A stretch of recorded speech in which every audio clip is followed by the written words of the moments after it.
waxa warbixinta uu daabacay Wikileaks sii xoojinaya markii la arkay fagaaro ay ku wada hadlayeen saraakiil ka socotay sirdoonada Israa'iil iyo Sacuudiga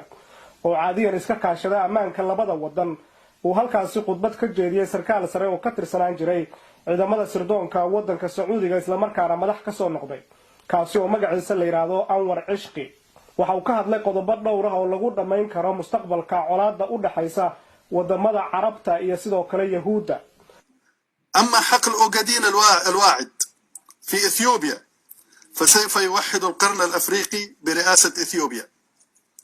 وسوف يتم بناء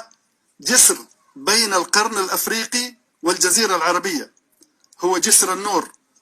الذي يربط بين مدينة النور في جيبوتي ومدينة النور في اليمن.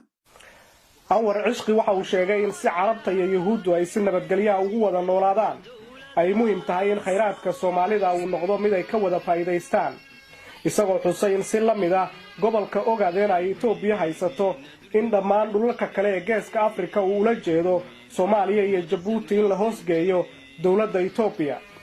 kadibna buundo laga dhiso inta u dhaxaysa Djibouti iyo Yemen si ay uga wada faa'iideystaan dhaqaalaha halkaasi ka soo wada baxa Carabta iyo Yahuuda. hadalka General Anwar al-Ishqi waxa uu si cad u muujinayaa qorshaha ugu dambeeya ay boqortooyada Sacuudigu ka leedahay dagaalka u dhaxeeya Islaamka iyo Yahuuda oo ah mid ugu dambeyn ku eg qadiyad Carbeed.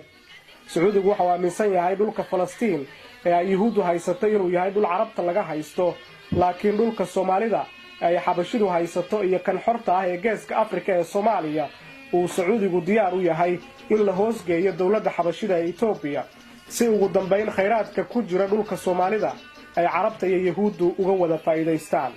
waxa laga yaabaa in dad badan oo Soomaali aysan halis u arkin wararka noocan oo kala